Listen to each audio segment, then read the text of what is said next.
Olá, muito boa tarde. Num momento em que a mortalidade atinge níveis nunca previstos e os hospitais se debatem num esforço ao limite, Portugal aprovou recentemente a morte medicamente assistida. O esforço para salvar vidas e a facilitação da morte e a corrida também à vacinação levam a que tenhamos hoje entre nós a José Diogo Ferreira Martins, que é o presidente da Associação Portuguesa de Médicos Católicos. Olá, boa tarde, obrigado por estar entre nós.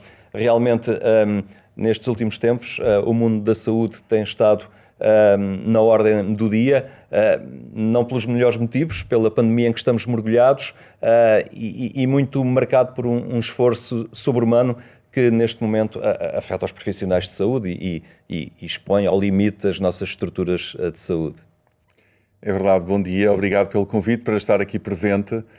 Realmente eu gostava se calhar de começar pela parte boa e de dizer que de facto há muitos bons motivos para nós olharmos para os nossos profissionais de saúde, médicos, enfermeiros, auxiliares, assistentes operacionais, administrativos, tanta gente que tem sido ao longo destes últimos quase 12 meses verdadeiramente heróicos no seu esforço de entrega e do cuidado aos doentes que têm recorrido de forma absolutamente avassaladora no contexto desta pandemia.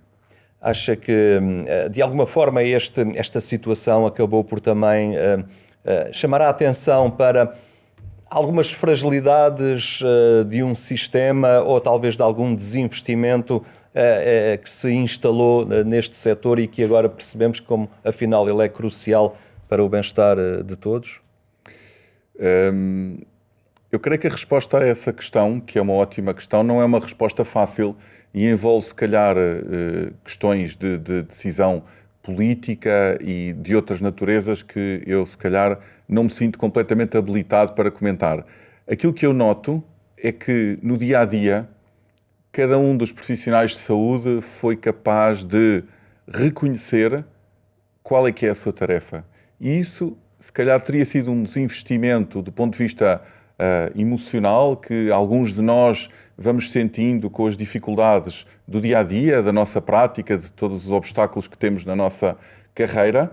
E a verdade é que, num momento de dificuldade, aquilo que eu vou vendo e conversando com pessoas que conheço e que me podem testemunhar é um investimento emocional renovado naquilo que é a nossa função de tratar os doentes.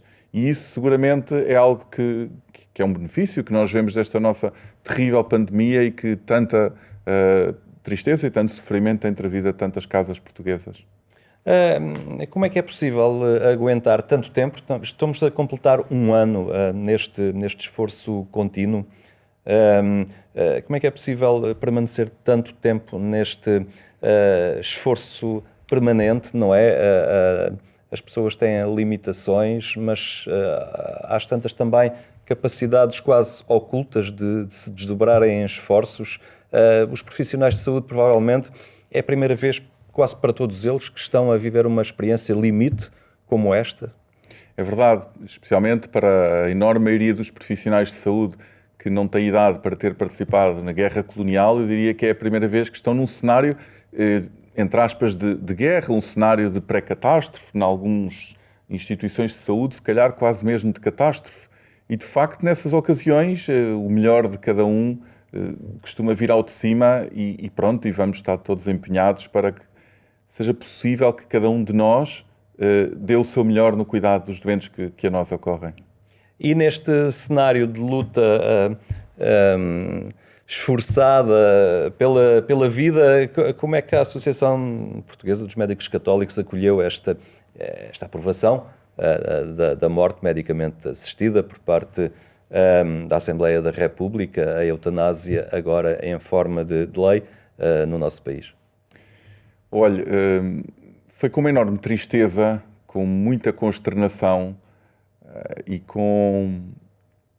Às vezes faltam os adjetivos para nós conseguirmos exprimir o que nos vai na alma quando percebemos este contraste que se tornou tão flagrante entre o esforço sobre-humano que disse e que de facto todos os portugueses podem testemunhar para salvar todas as vidas e em paralelo com este esforço existe um trabalho parlamentar que vai precisamente permitir que algumas dessas vidas, afinal, sejam terminadas a pedido dos próprios. Isto é, que haja uma morte a pedido. Estamos, por um lado, a salvar todas as vidas e, por outro lado, afinal, a dizer que algumas vidas, quando eles querem, já não valem a pena ser vividas.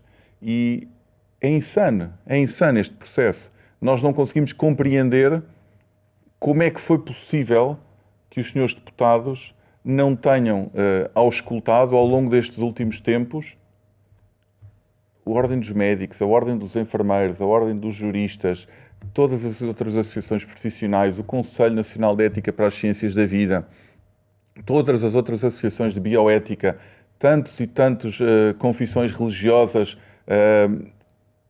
que todos eles apontavam neste sentido. A vida é sempre digna desde o seu início natural até o seu fim natural. E, ao longo de todo este processo, nunca se verificou na sociedade portuguesa um clamor no sentido de dizer este é um problema urgente, é um problema que carece de uma resolução legislativa agora. Pelo contrário, aquilo que se verificou foi que uma das maiores petições públicas de sempre a nível nacional, que reuniu quase 100 mil assinaturas, esbarrou na intransigência dos deputados de dar seguimento ao pedido desta petição, que era no sentido de fazer um referendo nacional para esta questão. Nós sabemos que a vida não se referenda, mas a vida tem que está-nos a ser colocada em cima da mesa, sem mandato político, esta questão. E, portanto, os portugueses que não se pronunciaram sobre isto devem fazê-lo e disseram-no de forma absolutamente numerosa: queremos fazê-lo. E, no entanto, o contraste foi exatamente este aprofundamento, parece-me, quase do divórcio entre aquilo que é a vida real e a vida política. E isto é profundamente entristecedor, é desanimante. Como digo, faltam os adjetivos para transmitir o que nós sentimos perante uma situação destas. Parece-lhe que nesta situação a ideologia sobrepôs à realidade da vida das pessoas? Pois, repare, eu quero crer, e profundamente o digo com toda a convicção, que muitas das pessoas que estão preocupadas com este tema, mas que se encontram do outro lado desta opinião e que entendem que a eutanásia deve ser um assunto que deve ser legislado e permitido em Portugal, o fazem por uma preocupação genuína com o sofrimento das pessoas em fim de vida. Não tenho muitas dúvidas acerca disto. Custa-me a reconciliar esta minha certeza com uma obstinação dos deputados de persistir num processo legislativo numa altura em que todo o Sistema Nacional de Saúde está a viver um momento terrível. Parece-me que este é o momento mais difícil do SNS desde que ele foi fundado. Nunca ele foi submetido a um teste de stress desta natureza. E se acrescentarmos a isso também o sistema dos privados e dos convencionados, todos eles têm contribuído de forma espantosa. E é nesta altura que nós vamos aprovar esta lei.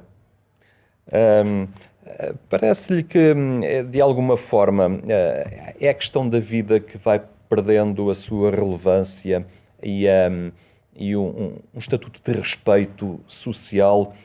Eu imagino uma situação em que as pessoas vivem com condições económicas muito frágeis, reformas baixíssimas, sem possibilidade de custear lares. Há aqui o perigo, de alguma forma, desta possibilidade legal vir a instituir na sociedade uma mentalidade facilitadora de que agora há uma solução para acabar com... Porque tudo isto acaba por ser um grande sofrimento. A sua pergunta contém a resposta, e eu diria mesmo, não há um perigo, há uma certeza. Há uma certeza. Ainda recentemente, a propósito do tema desta questão da rampa deslizante, saiu um artigo em dezembro de 2020, estamos a falar há um mês e pouco, no Journal of the American Medical Association, é um dos jornais mais prestigiados do mundo médico, que não tem nada de política. É um jornal, uma revista médica de topo, a nível mundial. E saiu um artigo em que descrevem 1.600 e qualquer coisa casos de eutanásia na Holanda por problemas geriátricos. O que é que isto significa para as pessoas que nos estão a ouvir? Estamos a falar de pessoas idosas, pessoas que estão sozinhas, que têm doenças dos idosos. Não vamos aqui fazer uma lista, todos os que nos ouvem entendem o que é que são doenças das pessoas mais idosas, e que, perante a ausência de companhia, de propósito para a vida, de um cansaço de viver, não tinham doença terminal. 1.600 e qualquer coisa doentes nos últimos 5 anos na Holanda foram mortos ao abrigo de uma lei de eutanásia que o permite. E nós temos este risco em Portugal, porque este nosso projeto de lei não contempla sequer uma avaliação por psiquiatra. Repare, nós temos uma pessoa que está sozinha, que eventualmente está numa pressão económica terrível, que sabe até que pode estar a colocar esta pressão nos seus entes mais queridos e que tem dificuldades económicas. E esta pessoa tem não sei que idade e diz, mas porquê é que eu estou a viver? O que é que eu já estou aqui a fazer? Quantos dos idosos que estão aqui a escutar este seu programa não se poderão infelizmente rever nisto? Mas não é verdade. A vida vale sempre ser vivida. E há uma frase muito, muito bonita que é: a morte é algo que merece ser vivido. E viver a vida até ao fim, até aos últimos dias, é algo que tem uma resposta. Não só em Portugal, mas no mundo inteiro. Chama-se amor. E este amor, do ponto de vista do cuidado médico, chama-se cuidados paliativos. O cuidar de um doente até ao fim é aquilo que nós, enquanto sociedade portuguesa, queremos fazer. Permitir que estas pessoas mais sozinhas, com dificuldades económicas, sintam, de algum modo, esta obrigação ou este empurrar da sociedade de dizer: vocês já não valem, vocês já não produzem, vocês nem são gostados, não têm ninguém que vos faça companhia. É isto que nós estamos a permitir com esta lei. É uma catástrofe para Portugal. Pensa que é também um bocadinho um reconhecimento tácito de uma certa inabilidade ou incapacidade das sociedades contemporâneas a lidarem com a questão da terceira idade, se calhar excessivamente focadas no jovem, no produtivo, naquilo que tem resultados imediatos favoráveis e contabilizáveis, e olhar toda esta geração como um peso, um fardo? Eu concordo consigo. Eu acho que, de facto, o sentido de família, de cuidar dos seus, é verdadeiro para os mais frágeis, e os mais frágeis não são só os bebés, são também os idosos, e os idosos com a idade mais avançada. Também esses precisam de se sentir amados e reconhecidos, e que têm um papel na sociedade, e que tiveram um papel e que continuam a ter um papel na memória coletiva. Cada vez que nós permitimos que uma destas pessoas, repito, isto são dados científicos numa revista científica, não estamos a falar dos outros todos, estamos a falar de uma percentagem significativa de eutanásias que ocorrem neste contexto. Quando nós permitimos que estas pessoas tenham esta opção, o que é que isto diz de nós como sociedade? Podia fazer a pergunta no sentido do que é que a Associação Portuguesa de Médicos Católicos vai pedir aos seus associados, confrontados com uma questão destas, da eutanásia, mas ela é um bocadinho até mais abrangente, porque, pelo que se percebe, é algo contrário ao próprio ato médico em si. Exatamente. Eu acho que há aqui 2 pontos que eu gostava de salientar. Um primeiro é que, a nosso ver, a eutanásia não é um ato médico. Ponto. Não é um ato que faça parte da medicina. E creio que a Ordem dos Médicos, que se tem manifestado de forma absolutamente certeira acerca deste ponto, poderá vir a considerar algo nesta linha. O segundo ponto é o que é que nós podemos fazer. Cada um de nós pode, no seu dia-a-dia, dar testemunho desta sua relevância relativamente à importância que a vida de cada um dos membros da sociedade tem. Muito concretamente, e no foro da política, aquilo que nós fazemos é lançar um apelo ao Sr. Presidente da República para que ele, que é uma pessoa que tem um humanismo e que tem uma visão absolutamente correta acerca daquilo que é o valor da vida humana, tenha, dentro do âmbito dos seus poderes, a possibilidade de olhar para esta lei e de enviar para o Tribunal Constitucional, porque aquilo que nós vamos lendo, e eu aqui não sou jurista, sou médico, é que de facto exista muita possibilidade de haver aqui questões de inconstitucionalidade relativamente ao que diz a nossa Constituição da República. E, portanto, lançamos um apelo muito direto, como sabemos que tantos portugueses têm feito, ao Sr. Presidente da República, para que ele olhe para esta lei e veja como ela é iníqua e destrói a nossa sociedade. E talvez uma forma concreta de lutar contra a eutanásia será valorizar aqueles que já têm mais décadas de vida, não é? Criar condições para que eles se sintam amados e num envolvimento afetivo, que isso fará toda a diferença. Exato, isso começa no nosso dia-a-dia, com cada um de nós.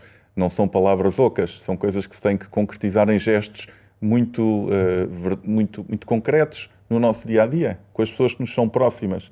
E nós não podemos, por um lado, apregoar o valor da vida e depois, no dia em que deixamos de falar do assunto em abstrato e vamos para a nossa vida em concreto, então, de facto, as coisas já não nos interessam. Isto tem que nos motivar, tem que nos levar a fazer mais enquanto sociedade. De regresso a esta questão pandémica também, vivemos agora na esperança, na expectativa da vacinação, não é? Sei que já a fez, porque é profissional de saúde, mas há muitos portugueses aguardam com alguma expectativa que chegue a sua vez. De alguma forma, é importante também este reconhecimento da capacidade da ciência. Também é importante que as pessoas estejam esclarecidas, no sentido de não, digamos, entrar em notícias que geram e promovem desconfiança, porque o recusar uma vacina é a pessoa não só expor-se a ela a um perigo maior, mas expor os outros também. É verdade, eu acho que nós não podemos deixar de nos regozijar pelo extraordinário feito da ciência de, no espaço de um ano, entre o início da pandemia e o tempo atual, ter sido possível de tantas e tantas empresas serem capazes de produzir vários tipos de vacinas e todas elas com uma variação de eficácia muitíssimo boa. É extraordinário, isto é de facto um avanço da ciência e nós em Portugal já estamos a ser beneficiados por isto, eu enquanto profissional de saúde da linha da frente e também, enfim, seguindo os critérios técnicos da Comissão Nacional que tem acompanhado este assunto. E, portanto, eu não conheço nenhum médico ou nenhum outro profissional de saúde que se tenha recusado a levar a vacina. Não conheço. E, portanto, daqui também diria a todos os portugueses e portuguesas que nos auscultam e que nos ouvem que não tenham medo destas vacinas, porque, de facto, já são milhares e milhares de pessoas em Portugal que levaram a vacina e todos nós tivemos este reconhecimento de que era um privilégio poder tomar a vacina, não era um risco, era um privilégio para depois poder cuidar dos outros.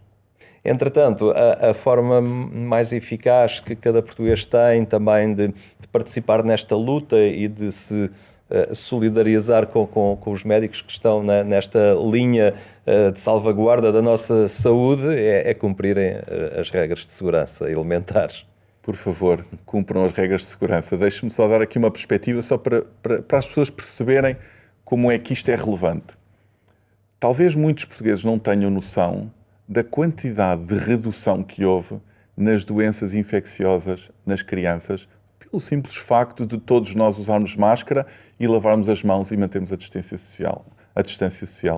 É impressionante a quantidade de serviços de pediatria por este país fora que estão vazios ou com poucos doentes, e ainda bem é, porque nós tivemos os cuidados que apregoamos também para o coronavírus. Portanto, são verdadeiramente eficazes estas medidas e valem a pena, não são coisas que as pessoas não conheçam, já conseguiram integrá-las nas suas vidas e, por favor, respeitem todas as indicações de segurança porque são eficazes.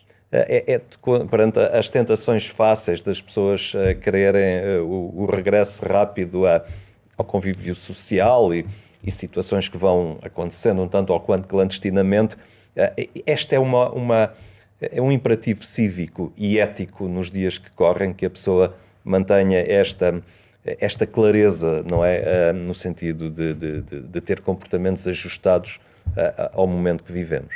É evidente, nós temos mesmo que ter esse imperativo cívico, esse imperativo ético de cuidar de todos.